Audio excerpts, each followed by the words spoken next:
Oh dear. Ter Stegen, this is turning into a right old soap opera in Catalonia, of course. Ter Stegen was Barcelona's captain going into this season, was being very much the apt word here. This is what Barcelona said. Barcelona hereby announced that following the disciplinary proceedings opened against player Marc-Andre Ter Stegen, and until this matter is definitively resolved, the club, by mutual agreement with the sporting director and the coaching staff, has decided to temporarily withdraw his role as first team captain. For more on this, Gemma Soler joins us. Ian's still with us as well. Unfortunately, he's kept most of his clothes on. Gemma, just explain what's going on here. How do we get to this point where Barcelona have said to Ter Stegen, you're not our captain anymore?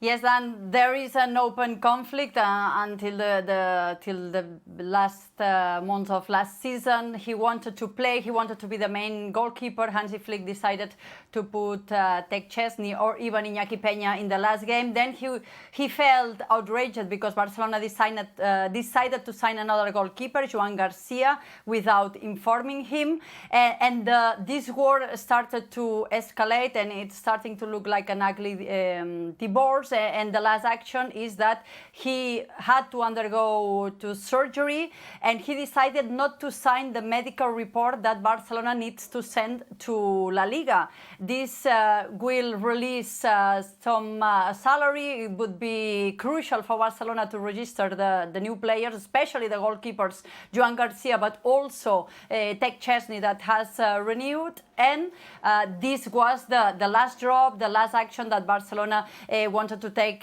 this unprecedented action to remove a player from being the main captain. This is usually a decision of the locker room, but Barcelona considered that he is being selfish. He has signed that permission to send the medical reports to La Liga before, so they considered that the only reason to not doing that now is to make it more difficult to Barcelona to register the new players, especially the goalkeepers. And this is especially important doing it right now because on Sunday is the big opening party at Barcelona, the trophy Joan Gamper, where the main captain needs to talk to the fan base, and it would have been very uncomfortable. So they took this decision today. I had the chance to talk to some of the locker room of Barcelona. They were shocked because they didn't know this unilateral decision. But it's also something that they didn't want to get involved with this conflict with their captain. 11 seasons in the club. He's the only player at Barcelona who has won the Champions League. And they are shocked, but they understand the decision of the club. What did he think he was going to achieve by doing this, Gemma? Because from the outside looking in, this always looked like it was going to be ugly, and it always looked like that Ter Stegen was going to be on the losing side. So he's upset. He thinks he's been mistreated, and he's having this kind of conflict with the club. He still has 3 more seasons, so at some point it will be a matter of money because he wants to be rewarded for that. But at the end of the day, it's very difficult because in this ugly divorce, then it's very difficult to know who will be more damaged because, of course, if Barcelona wants to play dirty as well, he might not play ever again, and so he loses any chance to be the Germany goalkeeper that it would be his dream in the next World Cup. Ugly for Barcelona, Ian, here. Yeah, it is, and I think it's sad treatment of a long-serving player. As Gemma was saying, the only player at Barcelona who's won the Champions League. And this is all, again, isn't it? At the heart of this is the fact that Barcelona have got 5 players at the moment. They can't register. They need to free up money to meet La Liga's salary cap demands.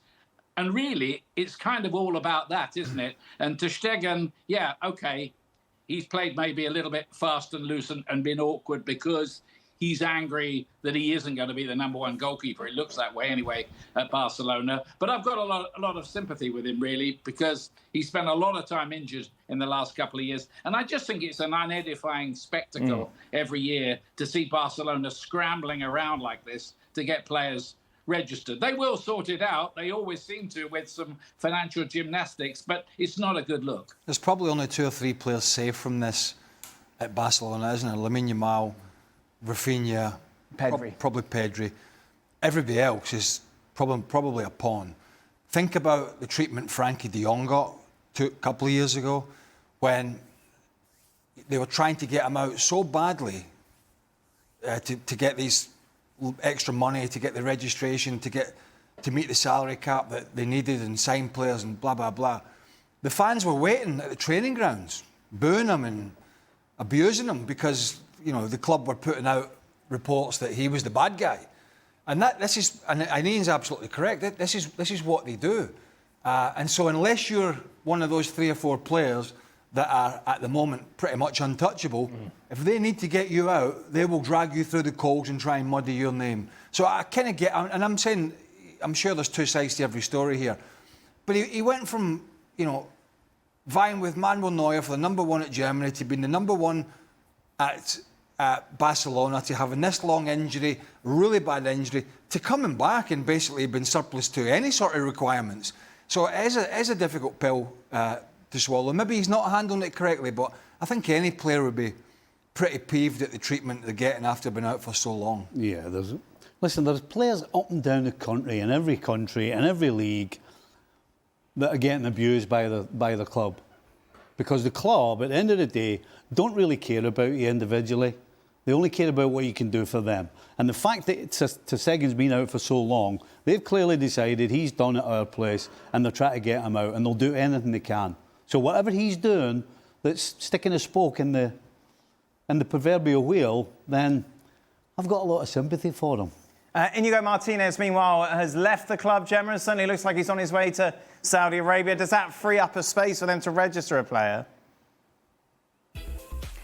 Yes, we need to know how much exactly, because it depends, of course, of the consideration of La Liga. This is not good news for Barcelona, because he was a key player last season, crucial for implementing that Hansi Flick crazy headline. He helped so much Pau Cubarsí last season. He got that captain spirit, always putting a fight.